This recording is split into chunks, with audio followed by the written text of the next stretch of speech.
Bien, bonjour à tous pour ce webinaire sur l'emploi, l'état des lieux et la dynamique de l'évolution au sein de la FFBAD. Surprenant de ne pas voir ses interlocuteurs, mais bienvenue à vous. N'hésitez pas. Alors, on est parti pour une durée de 45 minutes. Je vais tenter de rester dans 30 minutes de présentation pour qu'on puisse avoir un temps d'échange d'environ 15 minutes à travers vos questions, puisque, comme vous l'avez compris, caméra et micro sont coupés. Et donc, l'interaction se fait par le chat. N'hésitez pas surtout au fur et à mesure de la présentation, si des questions vous viennent, si des réflexions vous viennent, de les faire, parce que peut-être je passerai un peu vite sur certaines choses et vous aurez besoin et il sera peut-être difficile de s'en souvenir au tout dernier moment ou en fin de parcours. Le support, le PowerPoint là que je présente sera disponible dans quelques jours, vous sera adressé et ce webinaire est enregistré. Donc tout ce qui sera dit sera retenu contre nous et un lien sera mis sur Canal Sport INSEP dans quelques jours également, une fois que le montage sera réalisé. Voilà, cela étant dit, eh bien, partons dans le vif du sujet. Le but de la présentation est de vous présenter l'Observatoire de l'emploi et de la formation qui a été mis en place au 1er janvier 2018 et dont j'ai la charge depuis cette date.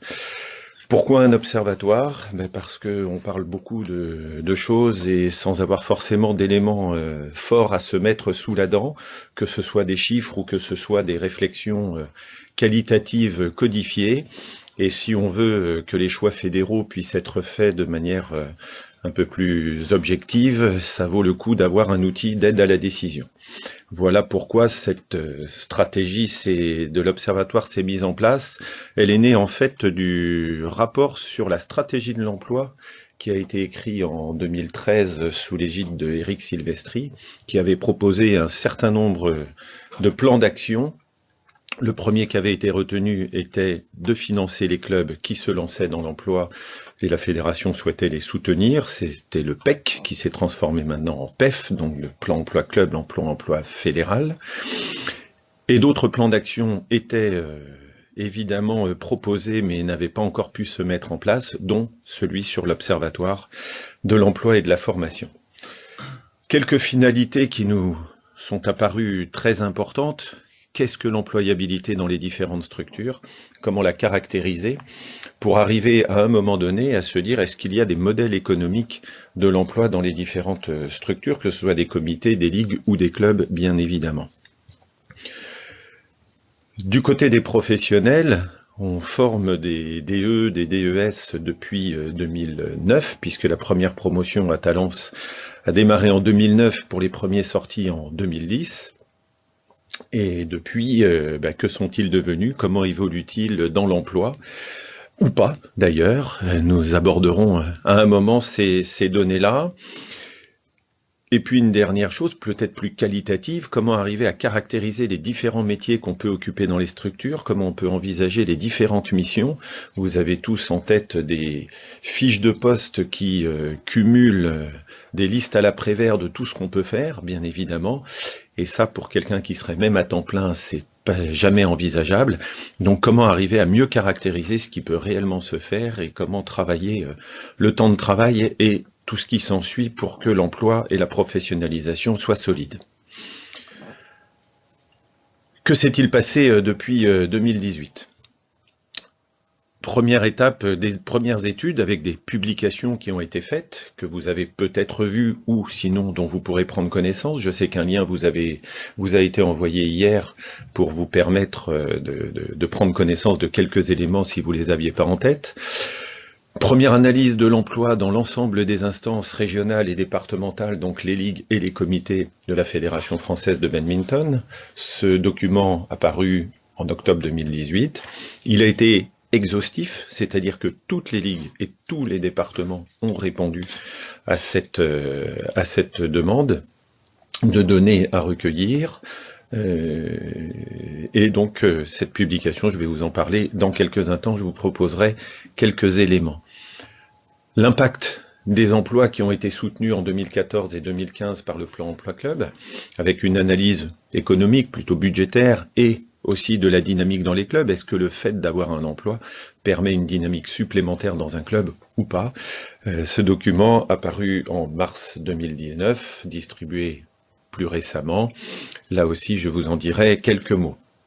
Et puis le troisième qui est en cours de validation, c'est la dimension budgétaire de l'emploi dans les ligues et les comités. Donc à partir des budgets, qu'est-ce que l'on peut dire sur cette dynamique qui permet à l'emploi soit d'être solide, soit d'être plus fragile? Là aussi, quelques mots, même si c'est un peu en avant-première, et vous en avez donc la primeur, d'une certaine manière. D'autres études sont en cours, celles notamment concernant l'analyse de l'évolution de l'emploi pour les professionnels qui ont obtenu leur diplôme DE ou DES depuis 2010. J'ai encore du recueil à réaliser, mais sur les 220 personnes, il m'en manque pour le moment 40. Tous répondent de manière très agréable et très franche à toutes mes demandes et à toutes les cases à remplir. Je poursuis l'impact de l'emploi pour les clubs qui ont été soutenus en 2016 et 2017. Là aussi, le recueil est en cours. Et on n'en est donc pas du tout à une phase d'analyse. Dans une phase de lancement, et vous en aurez sûrement connaissance à un moment ou à un autre selon votre place, nous allons essayer de comprendre pour l'ensemble des clubs de la fédération, donc pour les 2000 clubs, quelle est la situation de l'emploi, ou pas, en fonction des clubs, donc pour l'ensemble de ces clubs, et là on est en partenariat avec un laboratoire qui a l'habitude de faire ce type de très grande enquête. Et puis, là, c'est la branche qui le demande. Il y a aussi une enquête en cours sur les CQP pour comprendre comment vivent-ils l'emploi, quelle est leur structuration dans les clubs dans lesquels ils officient. Là aussi, le recueil est en cours et les données devraient arriver très prochainement. Alors, l'emploi dans les ligues et les comités. Deux cartes, que je remette mes lunettes pour être sûr de bien voir. Les ligues, on observe qu'il y a 81 emplois dedans, dans l'ensemble des ligues, représentés par en fait 71,6 ETP, c'est-à-dire des équivalents temps plein, ce qui montre que un très grand nombre, une très large majorité des personnes sont en temps plein au sein des ligues, alors que on remarque que pour les comités employeurs, qui sont presque aussi nombreux que les comités non employeurs, on voit qu'on a encore du travail sur l'ensemble du territoire. Il y a 96 emplois, mais qui représentent 72 ETP. Donc là, on voit que les emplois à temps partiel sont bien plus nombreux. Si on regarde sur le plan du genre, les femmes sont 55 et les hommes 122, donc ça fait quand même un certain nombre de personnes. Et donc la répartition, sur la carte de gauche, vous avez les seuls emplois dans les ligues, montrant avec une particularité sur la Ligue Grand Est, qui en fait n'a personne au niveau départemental, puisque cette ligue a décidé de regrouper l'ensemble des salariés au niveau régional. Sur la carte de droite, vous avez là l'addition des emplois dans les ligues et dans les comités. Et là, vous voyez que la répartition est très hétérogène, allant de 4,5 dans une région jusqu'à 21,6 en région Île-de-France. Quelles sont les caractéristiques de ces emplois que l'on peut voir dans les ligues et dans les comités? Majoritairement en CDI, majoritairement en temps plein, ce qui est une bonne nouvelle pour l'emploi. Un salaire brut moyen mensuel qui est aux alentours de 2000 €, il est quand même supérieur dans les ligues par rapport aux comités. Les comités, on est plutôt aux alentours de 1500 €, 1600 il me semble, plutôt que, non un petit peu plus, pardon, 1700 plutôt que 2000. La répartition des emplois, majoritairement ce sont des techniciens qui sont proposés. Il y a des agents de développement, certains ont même la double casquette, puis il y a les administratifs. D'ailleurs, pour la petite histoire, les femmes sont plutôt sur des postes administratifs pendant que les hommes sont plutôt sur des postes de techniciens. Là, il y a peut-être des choses à envisager si on veut faire évoluer notre modèle. Juste au niveau des ligues, parce qu'au niveau des comités, évidemment, c'est compliqué. Généralement, il n'y a qu'un, voire deux salariés, mais pas plus. Mais dans les ligues, nous avons maintenant l'apparition de postes de directeur sportif ou de directeur administratif, ce qui montre une volonté de structurer les emplois au sein de ces entités. Ça montre qu'il y a un début de management qui n'est pas inintéressant et qui peut permettre en même temps d'envisager des perspectives pour les uns et les autres. En matière de diplôme, dans ces caractéristiques, on observe que les DES sont majoritaires dans les ligues, les DE majoritaires dans les comités. C'est sûrement que dans les comités, c'est une façon de pouvoir démarrer sa carrière. Dans les ligues, on a besoin d'une expérience supplémentaire pour permettre d'assumer les missions avec plus de solidité. Ce qui est intéressant, la notion d'évolution, lorsqu'en 2013, le rapport sur la stratégie de l'emploi au sein de la FFBAD apparut, il y avait eu une première analyse du nombre, là, d'ETP, je n'ai pas le nombre de salariés, et vous pouvez donc voir l'évolution entre 2013 et 2018, avec une augmentation de 16,5% des ETP dans les ligues et de 30% dans les comités. On n'avait peut-être pas ce regard-là, et c'est l'intérêt de l'Observatoire de pouvoir proposer ces chiffres qui montrent qu'il y a quand même une dynamique pas inintéressante qui est en place. Évidemment, dans 5 ans, on reverra où on en est et quelle augmentation on a pu avoir.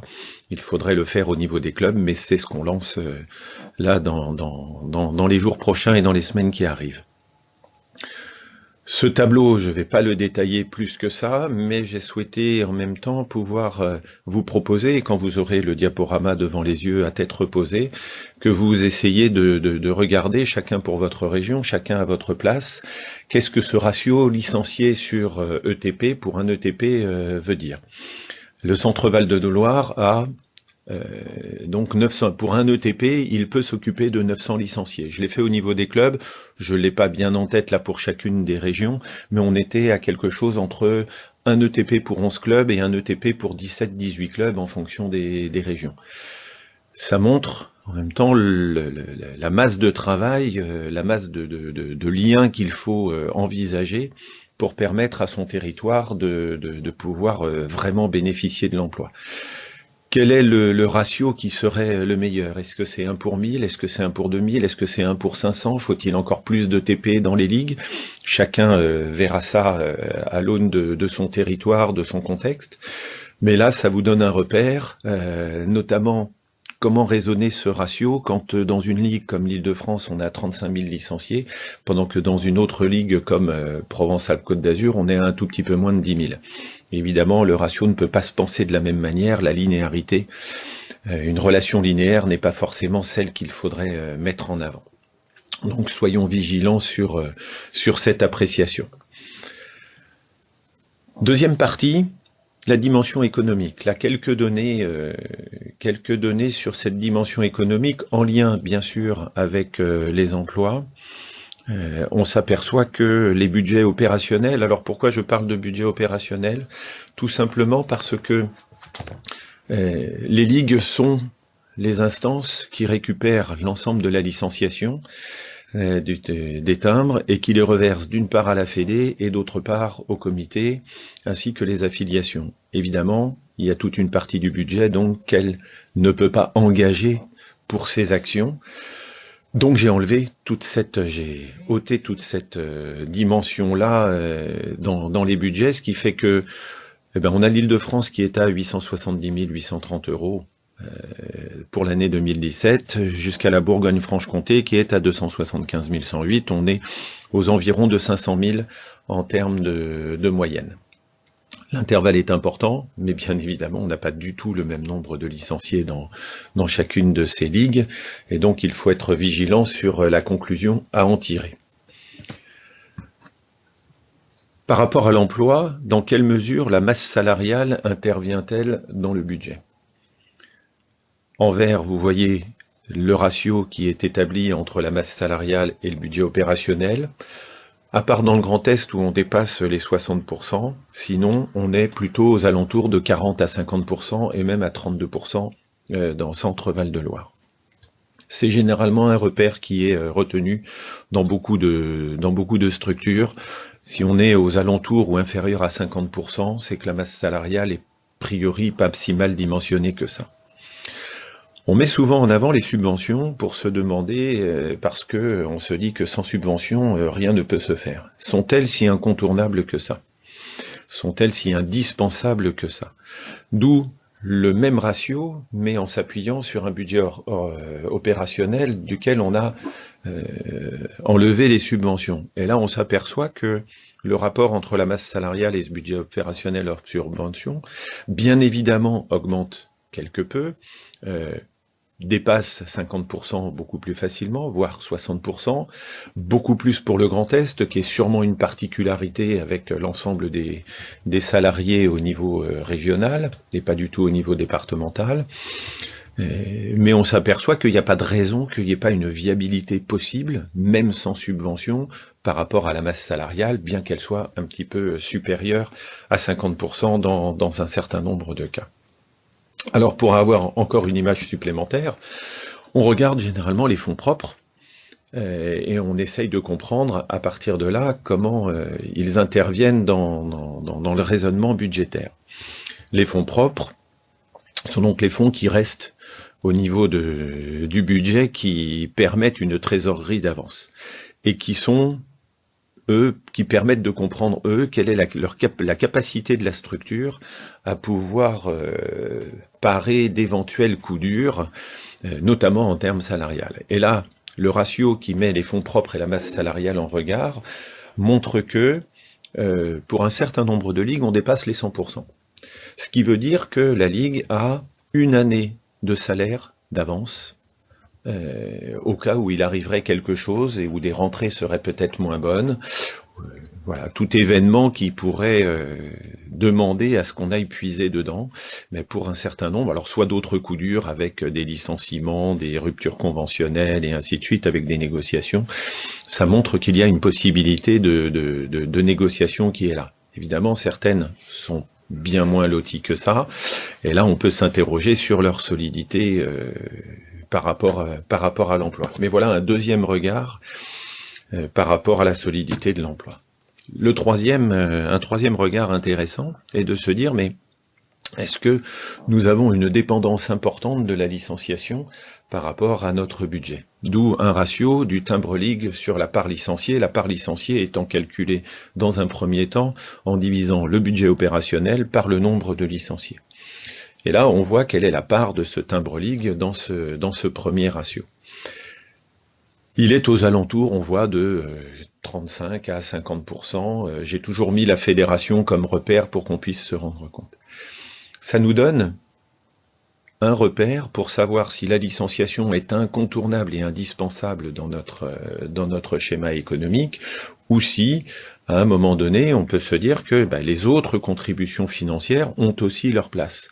D'où est-ce qu'on est dans de la dépendance, ou est-ce qu'on est dans de l'indépendance par rapport à ce timbre ligue?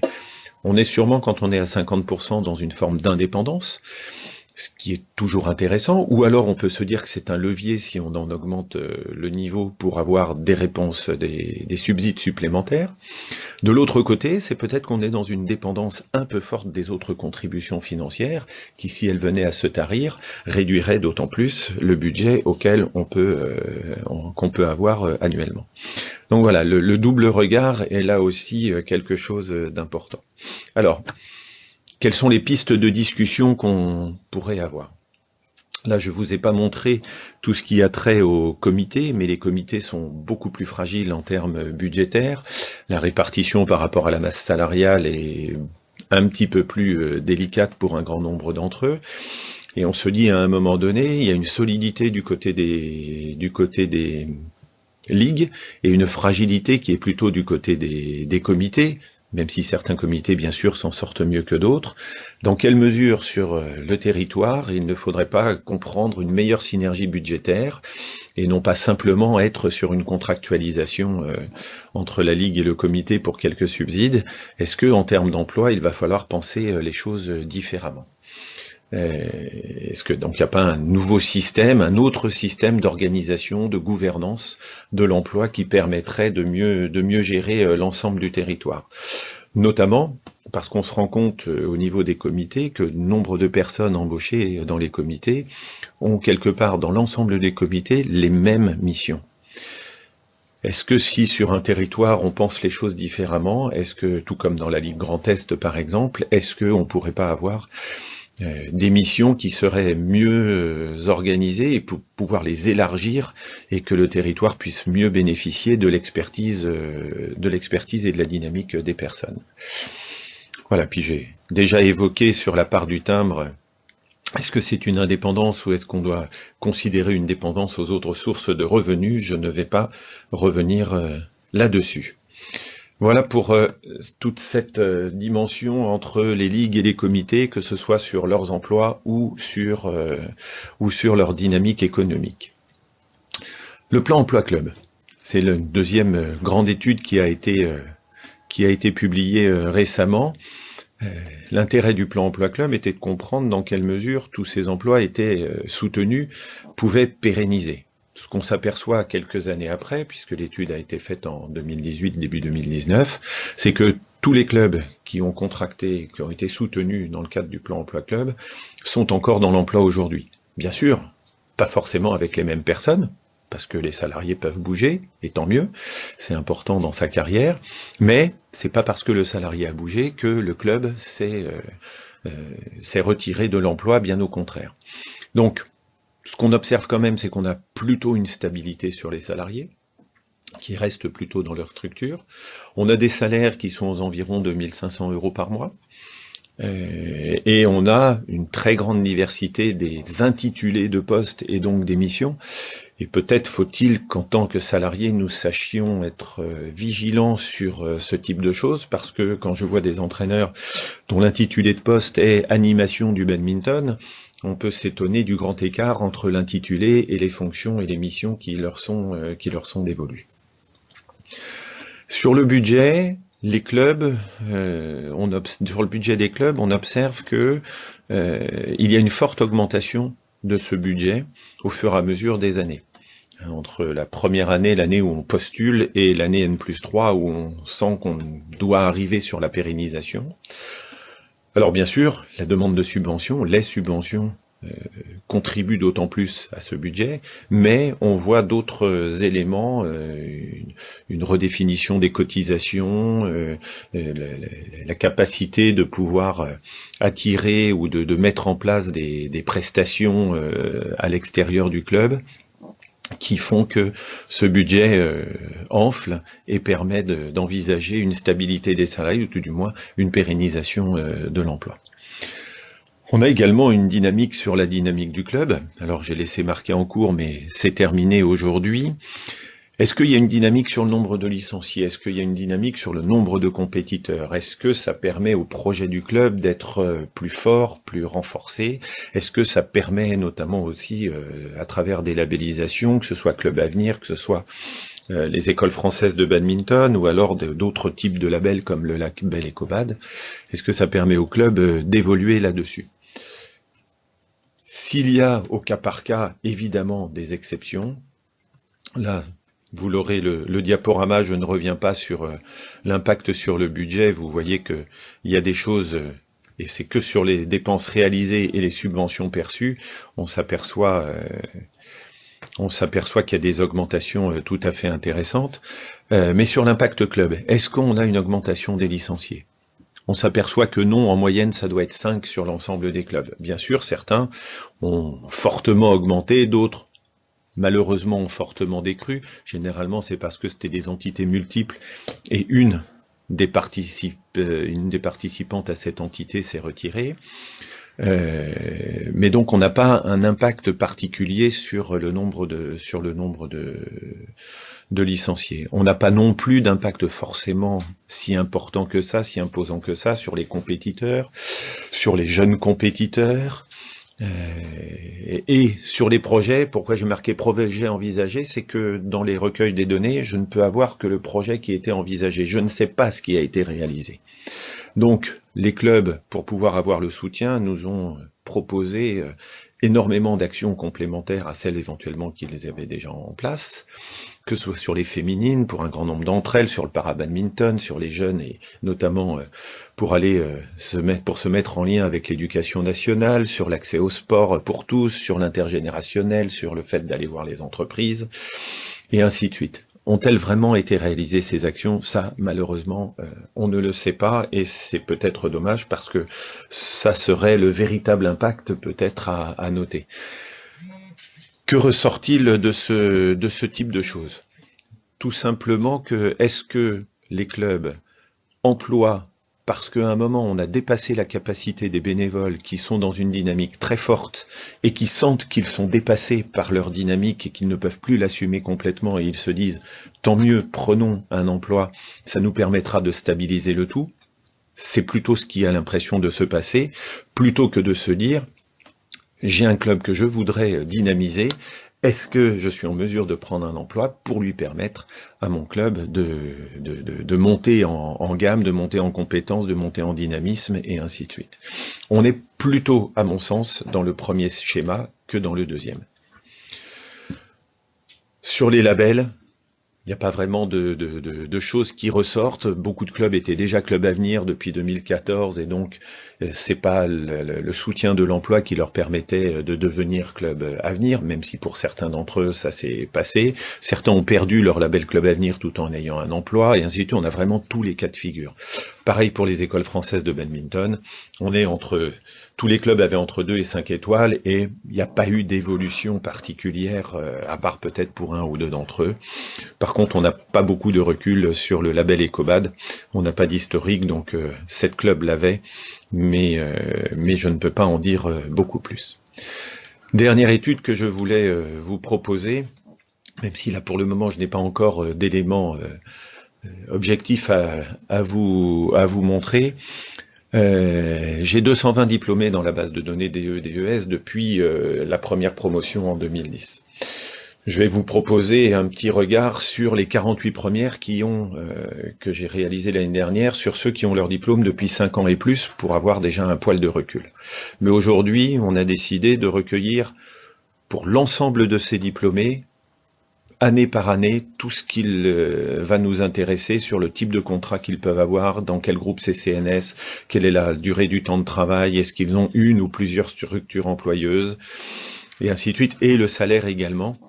Et là, vraiment, chacun, sur les 170 que je dois avoir aujourd'hui, ou 180, qui m'ont répondu, toutes ces données-là me sont fournies à chaque fois sans aucune réserve. Ça nous permettra d'avoir un vrai regard et des vrais repères qui devraient vous aider à comprendre dans quelle dynamique le badminton est en termes d'emploi. Sur les 48 qui ont 5 ans et plus. Ce qu'on voit, c'est que on a une augmentation forte, intéressante, de ceux qui sont en emploi à temps plein au bout de 5 ans. Ils sont 84%. Bien sûr, ils sont moins nombreux que 48, il en reste un petit peu moins, certains ont arrêté, mais au fur et à mesure des années, le fait d'être en emploi à temps plein et en CDI, chose que je n'ai pas marquée, est important. On observe également que nombre des salariés soit restent dans leur club depuis un bon moment, là on n'est plus du tout sur le plan emploi club, attention de ne pas faire de lien, soit ont changé une fois. Certains ont changé 2, d'autres ont changé 3, et de manière très marginale, il y en a qui ont changé 4 fois. Mais voilà, on est plutôt sur entre aucun changement et un changement qui représente quand même une bonne majorité des personnes. Ce graphique permet de savoir est-ce que la structure employeuse est multiple ou est-ce qu'on est plutôt avec un seul club. Et bien on s'aperçoit quand même qu'en termes de nombre, ceux qui sont dans un seul club sont quand même majoritaires dans l'histoire. Bien sûr, d'autres sont en comité ou en ligue, donc dans une seule structure également. Quelques-uns sont en groupement employeur. Ils sont quand même très rares ceux qui sont dans plusieurs clubs, ils sont très rares ceux qui sont dans plusieurs clubs et en même temps avec des piges au niveau comité, et encore les autres cas de figure que je n'ai pas cités.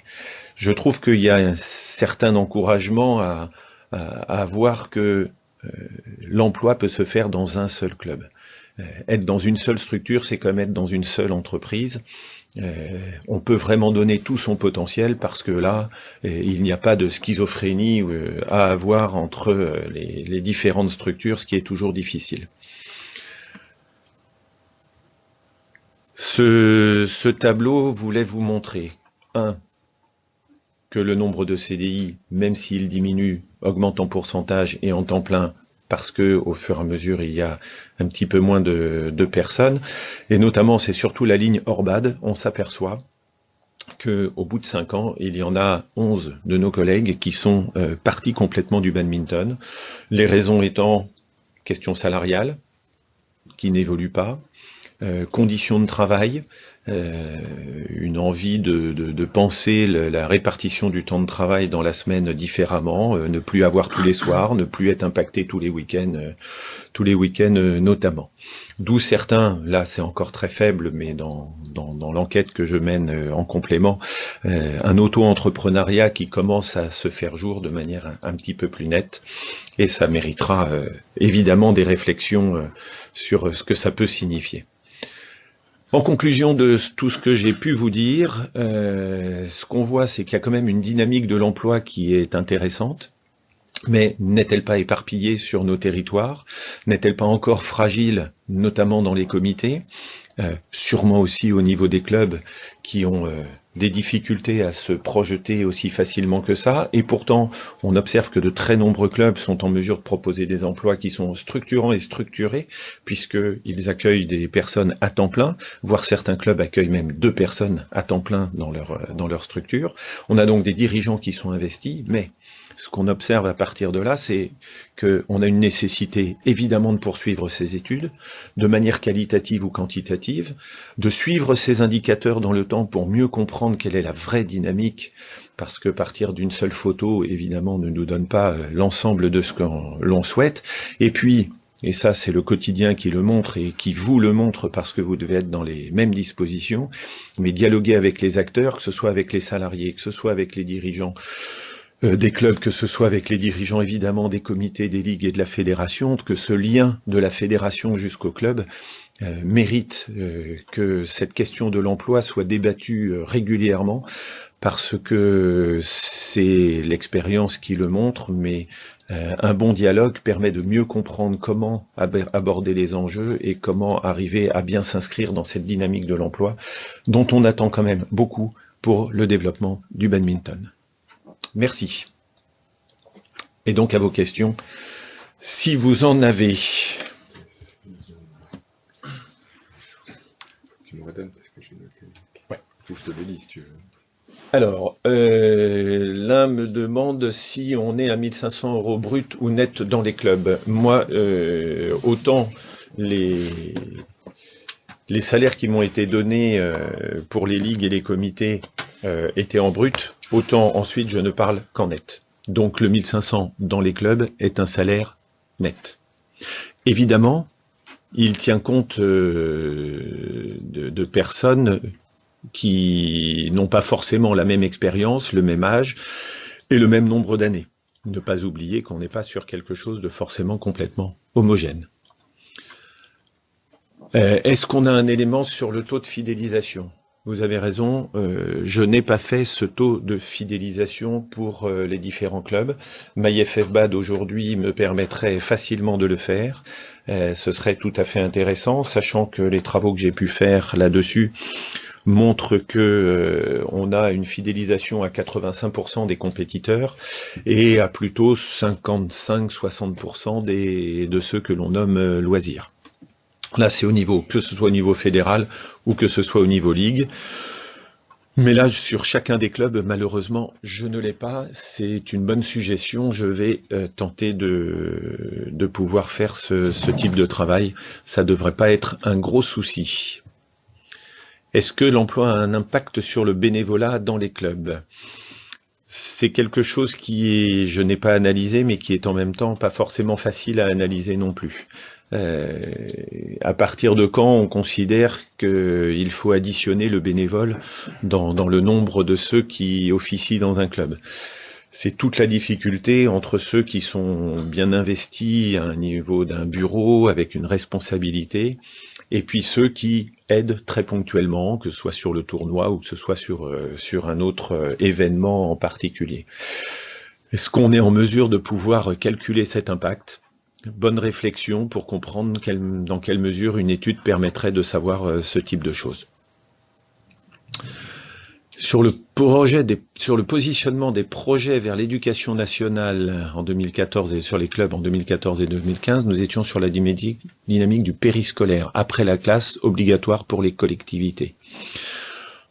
Peut-être, c'est Stéphane, je ne cite pas toujours les personnes qui ont écrit le commentaire ou la question. Là, c'est Stéphane Corvet qui nous propose ce commentaire. Oui, on était sur du périscolaire, mais certains quand même souhaitaient aussi pouvoir être dans la dynamique scolaire.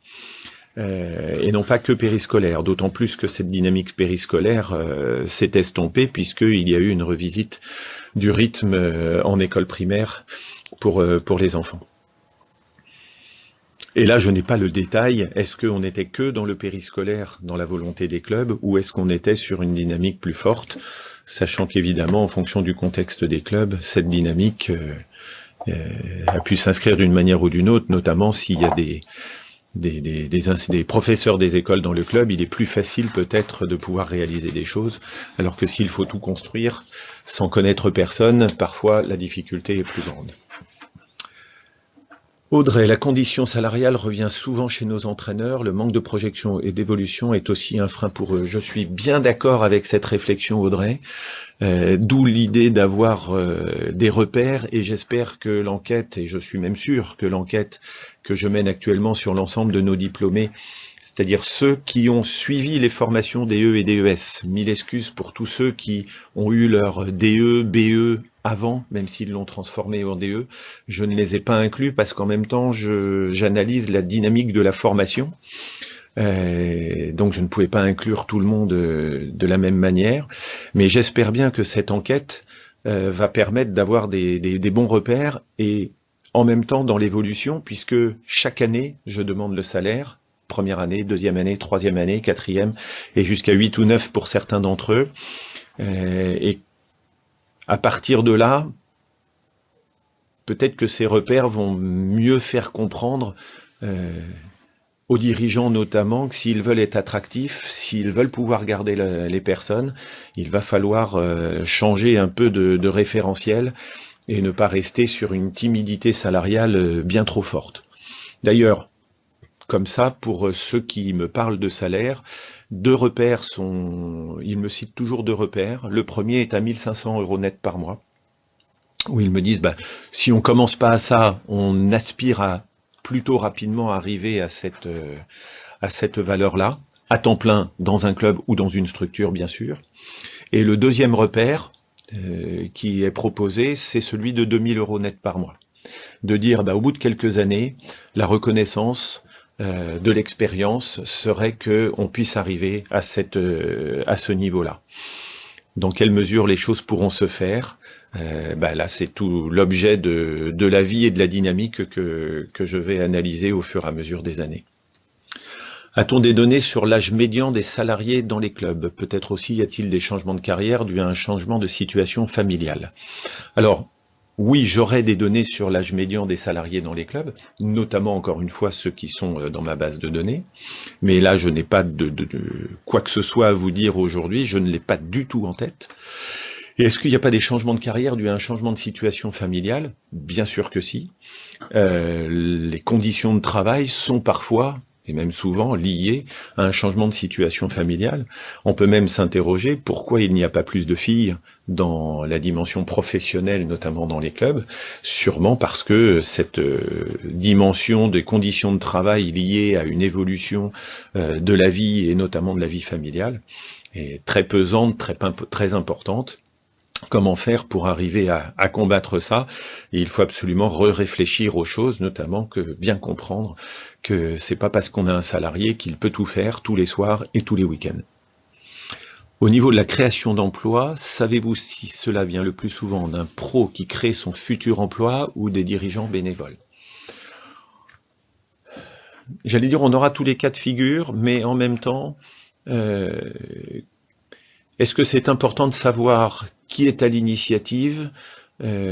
Alors peut-être, mais j'ai tous les cas de figure en tête, Mais quand un dirigeant répond favorablement à un professionnel qui veut pouvoir s'engager dans un emploi sur un territoire donné parce qu'il veut revenir sur ce territoire, généralement c'est parce qu'il y a une écoute plus qu'attentive des dirigeants qui avaient déjà donc fait un bout de chemin sur l'emploi sans savoir forcément comment arriver à le mettre en avant. C'est toute la difficulté.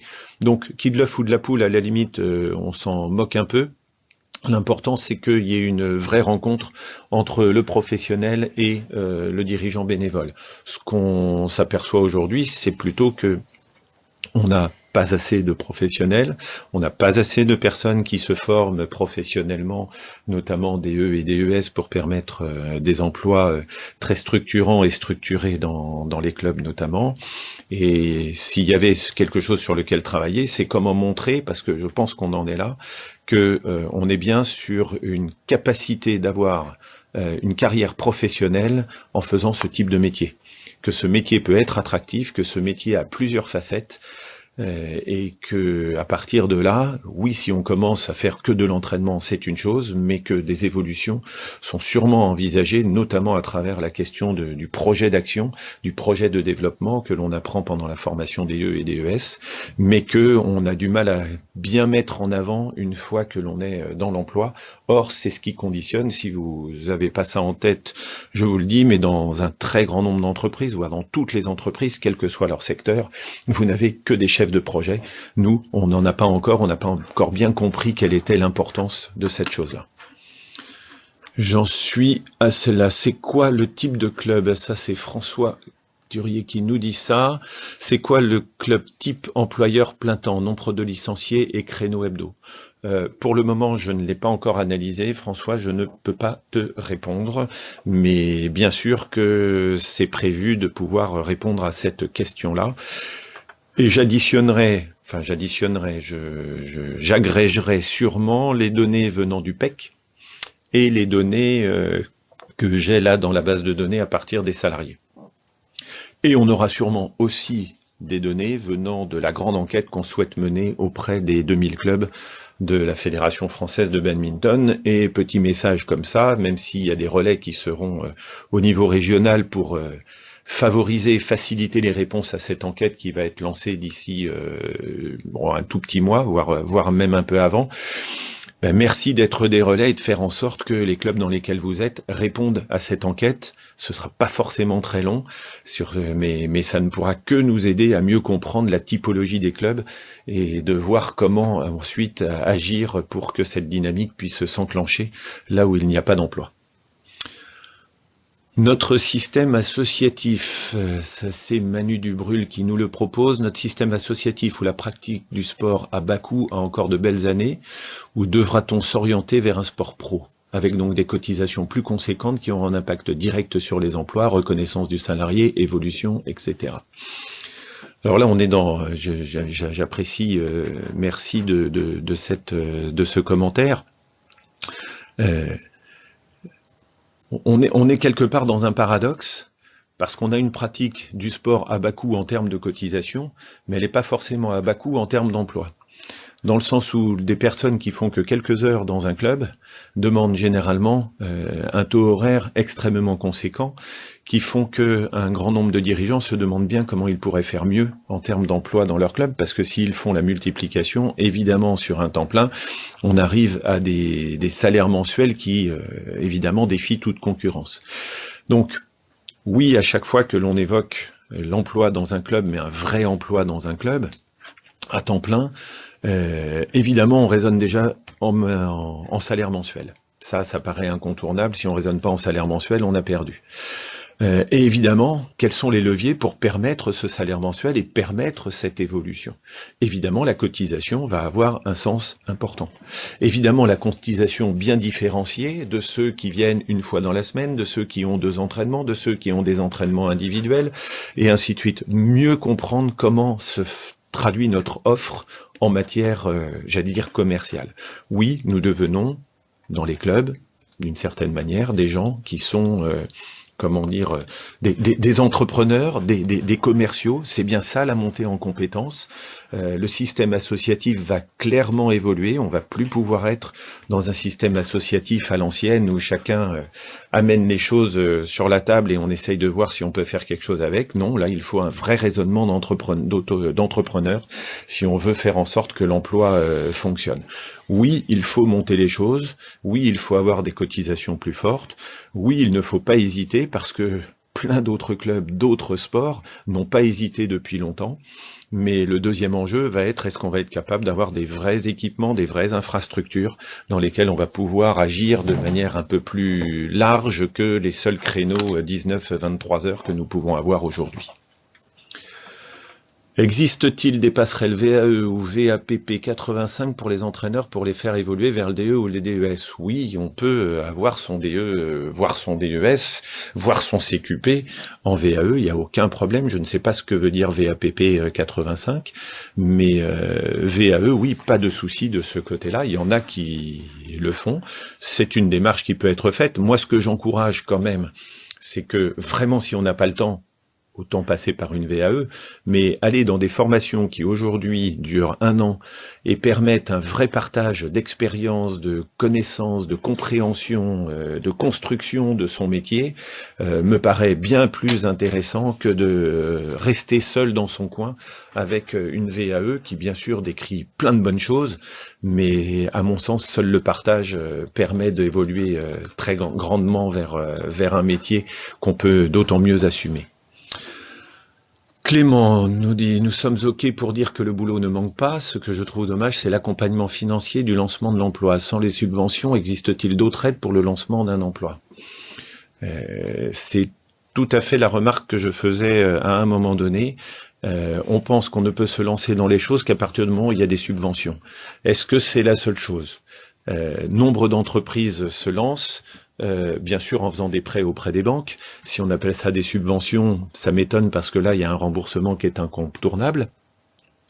Mais à mon sens, il faudrait, à partir du moment où on veut se lancer dans l'emploi, d'ailleurs, tous les auto-entrepreneurs qui se lancent dans l'emploi n'ont pas forcément besoin de subventions, mais si un club veut se lancer dans l'emploi, alors on fait un business plan comme d'habitude.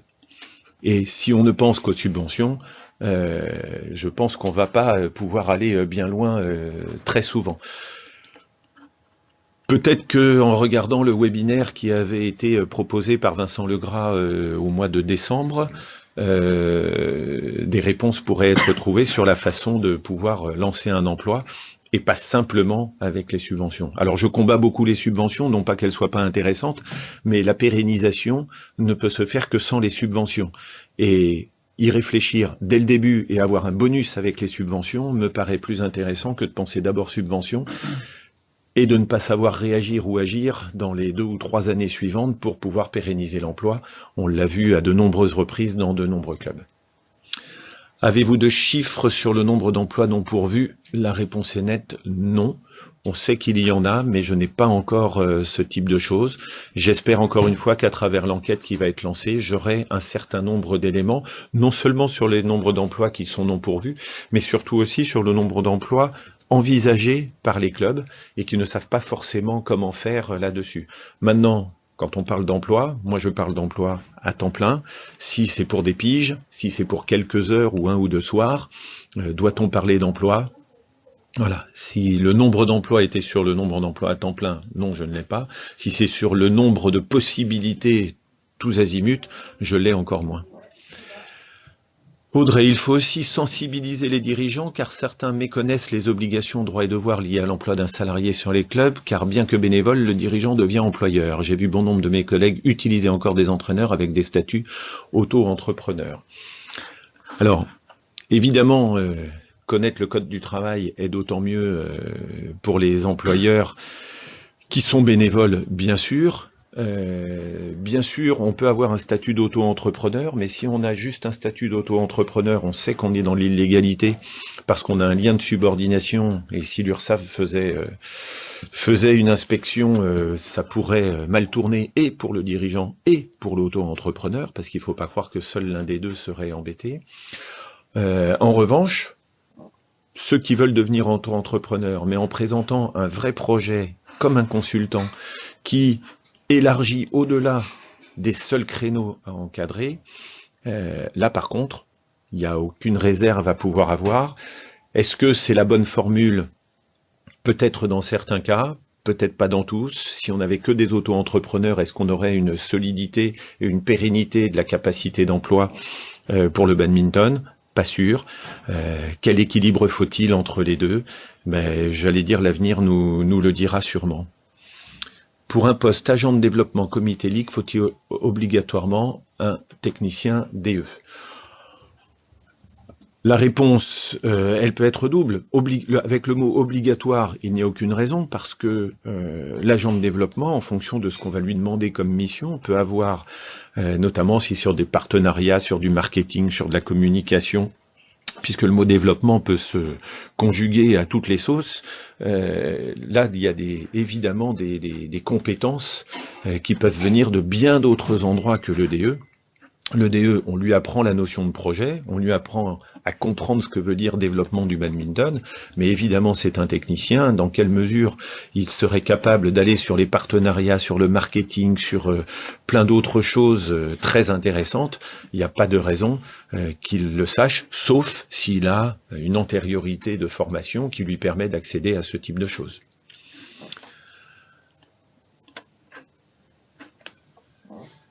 Ne devrait-on pas aussi envisager la professionnalisation des dirigeants pour maintenir le cap? Alors là, on est évidemment bien d'accord sur cette professionnalisation des dirigeants. Ce qui est toujours étonnant, et là, toujours un petit peu de provocation, je suis toujours surpris quand je vais voir certains dirigeants, de voir que certains sont des entrepreneurs, certains sont des dirigeants d'entreprise, et quand ils arrivent au niveau de la direction d'une association, comme ils veulent mettre de côté leur travail du quotidien, eh bien, j'allais dire, ils dérivent complètement dans un autre monde, et même s'ils veulent s'embarquer dans l'emploi, tout d'un coup, il y a des réflexes qui ne sont plus là. Déjà, cette première professionnalisation m'interpelle.